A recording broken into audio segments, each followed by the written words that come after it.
Hey friends, இன்னைக்கு நம்ம வந்து பயோமாலிகுல்ஸ் அப்படிங்கிற ஒரு நியூ சாப்டர் தான் வந்து ஸ்டார்ட் பண்ண போகிறோம். சரி வாங்க நம்ம இன்ட்ரொடக்ஷனுக்குள்ளே போயிடலாம். ஸோ இன்ட்ரொடக்ஷனுக்குள்ளே போகிறதுக்கு முன்னாடி பயோமாலிகுல்ஸ் அப்படின்னா சிம்பிள் டேர்ம்ஸில் என்னென்னு சொல்லலாம் அப்படின்னா carbon compounds from living tissues. So ஒரு லிவிங் டிஷ்யூவில் இருக்கக்கூடிய கார்பன் காம்பவுண்ட்ஸ் இருக்குல்ல, ஸோ அதெல்லாம் என்னென்ன இருக்குது அப்படின்னு நம்ம படிக்கக்கூடிய அந்த ஸ்டடிக்கு பேர் தான் வந்து பயோமாலிகுல்ஸ் அப்படின்னு வந்து சொல்கிறாங்க.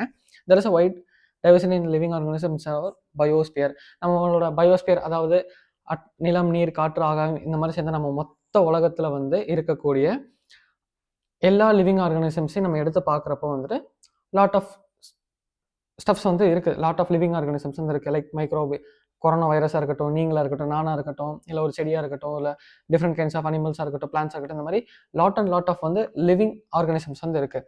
நமக்கு இதுலேருந்து என்ன ஒரு கொஸ்டின் நம்மளுக்கு தோணும் அப்படின்னா, இப்போது நம்ம எல்லாருமே ஒரே மாதிரி கெமிக்கல்ஸ் வந்து மேடப் ஆயிருக்கோமா, இல்லை பிளான்ஸுக்கும் நமக்கும் ஏதாச்சும் டிஃப்ரென்சஸ் இன் கெமிக்கல் சப்ஸ்டன்சஸ் வந்து இருக்குதா, இல்லை மைக்ரோப்ஸ்க்கும் நமக்கும் வந்துட்டு ஏதாச்சும் ஒரு கெமிக்கல் அனலைசிஸ் பண்ணுறப்போ டிஃப்ரென்ஸ் இருக்குதா, இந்த மாதிரி உங்களுக்கு ஏதாச்சும் ஒரு கொஸ்டின் வந்து தோணிருக்கணும். இங்கே தோணலைன்னா இப்போ இங்கே கேள்வி கேட்டிருக்காங்க, இப்போ நீங்கள் இமேஜின் பண்ணி பார்த்துக்கோங்க. ஸோ நீங்கள் வந்து சொல்லலாம், ஆமாப்பா நம்ம வேறு, பிளான்ஸ் வேறு, இந்தா மைக்ரோப்ஸ் இருக்குது, அவன்லாம் வேறு வேறு, இந்த மாதிரி உங்களுக்கு எல்லாமே டிஃப்ரெண்ட்டாக தோணலாம். இதுக்கு இங்கே ஒரு அனலைசிஸ் கொடுத்துருக்காங்க, அதை பற்றி நம்ம பார்ப்போம். Plant tissue, animal tissue or microbial paste. We obtained a list of elements like carbon, hydrogen, oxygen, several other their respective content per unit mass of the living tissue.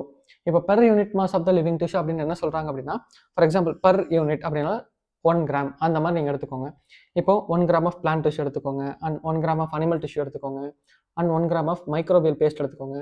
மைக்ரோப்ஸை பற்றின அந்த மாதிரி எல்லாத்தையும் ஒன் கிராம் அந்த மாதிரி ஒரு per unit மாஸில் நீங்கள் எடுத்துகிட்டு எல்லாத்தையுமே எக்ஸாமின் பண்ணி பாருங்க அப்படின்னு சொல்கிறாங்க. ஸோ இப்போ எல்லாத்தையுமே எக்ஸாமின் பண்ணி பார்த்துட்டு உங்களுக்கு தெரிஞ்சிடும்ல, கார்பன் எந்தெந்த ஆர்கானிசம்ஸ்லாம் இருக்குது, ஆக்சிஜன் இதெல்லாம் இருக்குது, அந்த மாதிரி உங்களுக்கு வந்து ஒரு கிளியர் கட்டான டிஃப்ரென்சஸ் வந்து தெரிஞ்சிடும்லன்றக்காண்டி எக்ஸாமின் பண்ணி பார்க்க சொல்கிறாங்க. இப்போ வரைக்கும் நம்ம ஒரு அசியூம் பண்ணிப்போம், எல்லாத்துலேயுமே வந்துட்டு பிளான்ஸுக்கு வேறு, அனிமல்ஸ்க்கு வேறு, அந்த மாதிரி தான் இருப்புன்றது நம்மளோட தாட், ஒரு ஜென்ரல் தாட் படி நமக்கு அப்படி தான் தோணும். If the same analysis is performed on the piece of Earth's crust as an example of a non-living matter, we obtain a similar list.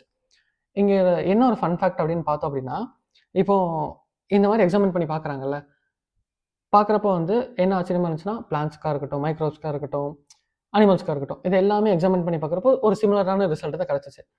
Wow அப்படின்ற மாதிரி தோணுச்சு அப்படின்னா, சரி நம்ம லிவிங் திங்ஸ்லாம் பார்த்துட்டோம், இந்த கீழே அப்படியே குனிஞ்சு பார்த்தோன்னா மண்ணு தெரிஞ்சிருக்கு, அந்த மண்ணை பார்த்துருக்காங்க, சரி ஓகே இந்த பூமிக்குள்ளே இருக்கிற ஒருத்தன்ல ஒரு கிராம் எடுத்து பார்ப்போம், அவனையும் வச்சு பார்ப்போம், அவனுக்கும் நமக்கும் என்ன டிஃப்ரென்சஸ் இருக்குது, ஏன்னா நம்ம செத்தா அதுக்குள்ளே தான் போக போகிறோம், ஓகேவா, நம்ம எல்லாருமே ஒரு நாள் அங்கே தான் போக போகிறோம். சரி அந்த இருக்கிற அந்த அண்டர் கிரவுண்டில் என்னப்பா இருக்குது, அந்த மாதிரி எர்த் கிரஸ்டில் என்ன இருக்குதுன்னு சொல்லி தேடி தோண்டி கண்டுபிடிச்சு எக்ஸாமின் பண்ணி பார்த்துருக்காங்க. அந்த எக்ஸாமின் பண்ணி பார்த்ததில் என்ன ஷாக்கிங் ரிசல்ட் கிடச்சிச்சு அப்படின்னா, அங்கேயுமே வந்து ஒரு சிமிலரான லிஸ்ட்டு தான் கிடச்சிருக்கு. அங்கேயும் பார்த்தீங்கன்னா அதே கார்பனு, அதே ஹைட்ரஜனு, அதே ஆக்சிஜனு, திடீர்னு கூதான் அப்படின்ற மாதிரி அதே எலமெண்ட்ஸ் வந்து இருந்திருக்கு. So what are the differences between the two list? In absolute terms no such difference. So சேட்ல, நீ செத்தா மண்ணுக்குள்ளே தான் போவ அப்படின்ற மாதிரி வந்துட்டு, மண்ணும் நீயே ஒன்று தான்ப்பா அப்படின்ற மாதிரி, ஒன்றும் தெரியாத மண்ணு சாம்பிராணி நீ, அந்த மாதிரி ஒரு ஒஸ்டான ரிசல்ட் கிடச்சிருக்கு. என்னடா அது, ஒரு நான் லிவிங் திங்கும் வந்துட்டு லிவிங் திங்னா அப்படி மாஸ் இஸ்ன்னு நினச்சிட்டு இருக்கோம், லிவிங் திங்ஸில் அதே காம்பவுண்ட்ஸ் தான் நான் லிவிங் திங்ஸில் இருக்குது, ஓ காட் அப்படின்ற மாதிரி அவங்களுக்கு தோணிட்டு இருந்திருக்கும். அவங்களுக்கு அந்த டைமில் அதே மாதிரி தான் தோணிட்டு இருந்திருக்கு. ஸோ இதுலேருந்து என்ன தெரிஞ்சிருக்கு அப்படின்னா, ஒரு லிவிங் திங்ஸாக இருக்கட்டும், இல்லை நான் லிவிங் திங்ஸாக இருக்கட்டும், ரெண்டுத்தையும் எடுத்து ஒரு எக்ஸ்பெரிமெண்ட் பண்ணி கெமிக்கலாக பார்க்குறப்போ ரெண்டுமே வந்து சிமிலராக தான் இருந்திருக்கு, no differences in absolute terms. So அதுக்கப்புறம் வந்துட்டு however a close examination reveals that relative abundance of carbon and hydrogen with respect to the other elements is higher in any living organism than in the earth's crust. So இதுல இருந்து என்ன தெரிஞ்சிச்சு, and ஃபைனலாக வந்துட்டு எல்லாமே ஒன்றுன்றி எனக்கு வலிக்குதுப்பா, நம்ம வந்து லிவிங் ஆர்கானிசம்ஸ், நம்ம கொஞ்சம் வந்து உயர்ந்தவர்கள் அப்படின்னு மாதிரி யோசிச்சிங்கன்னா, எஸ் இந்த டிஃப்ரென்சஸ் வந்து எங்கே இருந்திருக்கு அப்படின்னா, அந்த மைன்யூட்டான லெவல்ஸ், இந்த கார்பன், ஹைட்ரஜன், இந்த மாதிரி காம்போசிஷனாக இருக்கட்டும், இல்லை மற்ற ஒரு சிலது வந்து எர்த்ஸ் கிரஸ்டில் வந்து அதிகமாக இருக்கும், ஒரு சில எலமெண்ட்ஸ் வந்து நம்மளோட ஹியூமன்ஸ் ஆர் லிவிங் ஆர்கானிசம்ஸோட கண்டென்ட்ல வந்து அதிகமாக இருக்கும். ஸோ இந்த மாதிரி வந்துட்டு அப்ஸ் அண்ட் டவுன் ஃப்ளக்சுவேஷன்ஸ் வந்துட்டு ஹார்ட் பீட் மாதிரி அங்கிட்ட ஏறி வந்து டிஃப்ரென்சஸ் வந்து இருந்திருக்கு.